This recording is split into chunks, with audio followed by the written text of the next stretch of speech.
नमस्कार दोस्तों, मैं योगेश आपका स्वागत करता हूं मेरी चैनल हेलो साहित्य में। Friends, today we are going to discuss one of the important essay written by Ralph Waldo Emerson, an American writer who is considered as the father of American Renaissance। उनका लिखा हुआ एक work है nature, जो हम आज पढ़ने जा रहे हैं। तो चलिए शुरू करते हैं।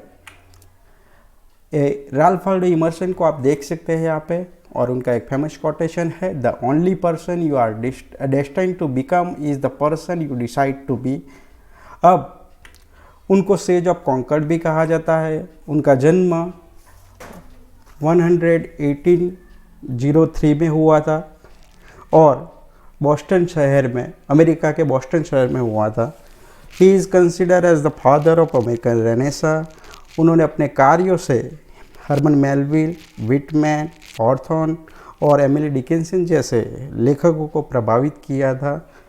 उनकी जो मौत है वो 1882 में कॉन्कर्ड में हुई थी। उनकी 2 शादियाँ हुई थी। जो पहली शादी हुई थी, उनका नाम था, जो लड़की के साथ हुई थी, उनका नाम था एलन लुइजा टकर, जो सन 1831 में उनकी मौत हो गई थी। उसके बाद उन्होंने दूसरी शादी की, जिनका नाम था लिडियन जैक्सन। और पर्टिकुलरली वो इमर्सन है, वो 19th सेंचुरी के बहुत बड़े फिलोसोफर है। और अमेरिका में, जैसे मैंने आपको बताया कि he is consider as the father of American renaissance. अब पर्टिकुलरली वो एक एसेइस्ट है और उन्होंने कई सारी पोएम्स भी लिखी है, लेकिन सबसे ज़्यादा वो फेमस है तो उनके ऐसे के लिए है। और पर्टिकुलरली वो एक लेक्चरर थे। पहले वो प्रीस्ट थे, उसके बाद उन्होंने जो काम है छोड़ दिया था।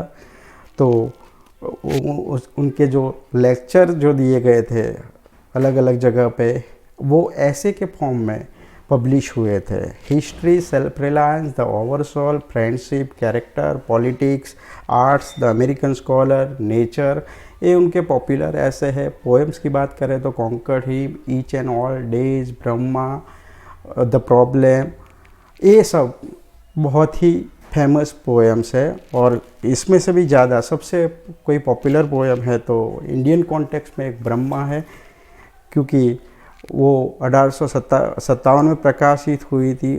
और उन्होंने, इमर्सन ने भारतीय वेद, पुराण और गीता का अभ्यास किया था, और वो उसकी झलक है उनके वर्क ब्रह्मा में भी दिखाई देती है।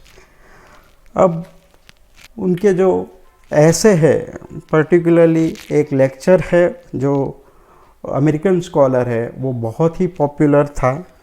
तो इमर्सन, जैसे मैंने आपको बताया कि वो पहले प्रीस्ट थे और उन्होंने ये काम छोड़ दिया 1832 में, और उन्होंने इंग्लैंड का दौरा किया। वहाँ पे वो William Wordsworth, Samuel Taylor Coleridge, Byron और थॉमस कार्लाइल जैसे लोगों से मिले और उनसे बहुत ही प्रभावित हुए। और वो थॉमस कार्लाइल के बहुत ही अच्छे दोस्त भी थे। सन 1826 में बोस्टन में प्रीस्ट के रूप में उनकी नियुक्ति हुई थी, लेकिन उन्होंने इस पद से त्यागपत्र 1832 में दे दिया। और उनको लगता था कि उनका ये काम छोड़ने का रीज़न ये था कि उनको लगता था कि वो अपने विचार है वो बहुत लोगों को पहुंचा नहीं पा रहे हैं। तो उन्होंने बाद में यूरोप की यात्रा की। वापस आने के बाद उन्होंने सार्वजनिक वक्ता के रूप में अपना कार्य शुरू किया।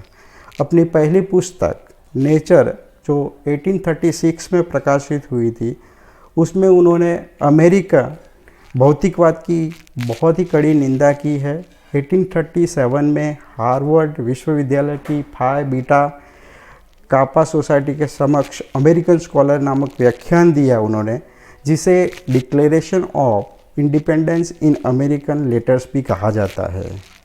उन्होंने कहा कि scholar is a man thinking, और स्कॉलर की कुछ ड्यूटीज़ भी है, वो उन्होंने अपने व्याख्यान में बताई।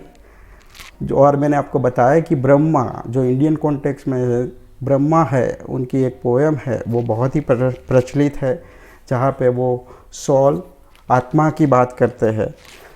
और जो नेचर है वो 1836 में पब्लिश हुआ था और इसको आप 8 भाग में है विभाजित कर सकते हैं। पहला जो भाग है वो इंट्रोडक्शन है, उसके बाद वो नेचर के बारे में बात करते हैं। According to him nature is the best teacher, जो वर्ड्सवर्थ का कहना था वही उनका कहना है। कॉमोडिटी जो दूसरा चैप्टर का है नाम है, उसके बाद चैप्टर 3 है उसमें ब्यूटी की बात की गई है। चैप्टर 4 है उसमें लैंग्वेज की बात हुई है। चैप्टर 5 है उसमें डिसिप्लिन की बात हुई है। और चैप्टर 6 में आइडियलिज्म, उसके बाद चैप्टर 7 में स्पिरिट और चैप्टर 8 में प्रॉस्पेक्ट की बात हुई है। अब ये जो ऐसे है उनकी ट्रांसेंडेंटलिज्म फिलोसॉफी के लिए बहुत ही पॉपुलर है। अब ट्रांसेंडेंटलिज्म फिलोसॉफी क्या है, तो एक फिलोसॉफिकल मूवमेंट है जो न्यू इंग्लैंड में 1820 और 1813 के दौरान शुरू हुई थी। अब इसकी एक और belief is the inherent goodness of people and nature, and while society and its intuitions have corrupted the purity of individual, people are at their best when truly self reliant and independent. अब ये जो theory है उसमें उनका कहना है कि transcendentalist show divine experience inherent in the every day rather than believing in a distant heaven. Transcendentalism show physical and spiritual phenomena as a part of dynamic process rather than discrete entities. Transcendentalism जो theory है वो diary जो transcendental theory है उसको जो follow करते हैं तो उसको ट्रांसेंडेंटलिस्ट कहा जाता है। और ट्रांसेंडेंटलिस्ट है उनका जो एक कैरेक्टरिस्टिक आप बोल सकते हैं, तो वो डायरी जो है मेंटेन करते हैं, लिखते हैं। इमर्सन अपने जनरल को सेविंग्स बैंक कहते थे और उनके स्टूडेंट जो हेनरी डेविड थोरो थे उन्होंने भी अपने अनुभव है वो वर्ल्डन के रूप में प्रकाशित किए थे। तो इनका जो ऐसे है उसमें ट्रांसेंडेंटलिज्म की बात करते हैं। और वो जो समरी आप बता सकते हैं तो ऐसे कि जो मेन थीम है वो नेचर है, जिसमें Emerson explore his powerful connection to nature. उनका कहना है कि in the presence of nature he feels accelerated, restored and part of God. We delight in nature, he claims, because we behold in something as beautiful as our own spiritual nature.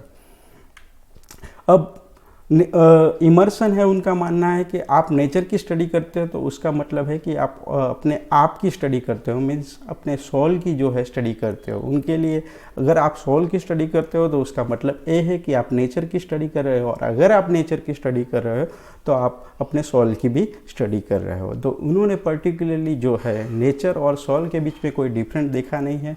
उनके मुताबिक ये nature और soul एक ही बात है। और आप कह सकते हो कि जो ऐसे है उसमें उन्होंने particularly existence can be found by exploring the natural world. उन्होंने ये भी बताया है कि through his exploration of the nature he has discovered that he is spiritually collected with the universe, with God and with every living thing. उनका एक बहुत ही फेमस कोटेशन है, think of an experience you have had with nature, what did you think और feel while a part of nature, be prepare to discuss. तो आप ऐसे समझ सकते हो कि इनकी जो थियरी है ट्रांसेंडेंटलिज्म की, वो इस ऐसे की जो मेन थीम है, मेन आइडिया है, वो हम कह सकते हैं। आप इसे ट्रांसेंडेंटलिज्म तो ऐसे भी समझ सकते हैं कि एक कनेक्शन है गॉड, मैन और नेचर के बीच में, और अपने इंट्यूशन जो अपने ज्ञानेंद्रिय है उसके द्वारा आप नेचर को समझ सकते हैं, भगवान को समझ सकते हैं, ये इनका कहना है। तो I hope you have understood this essay. Thank you.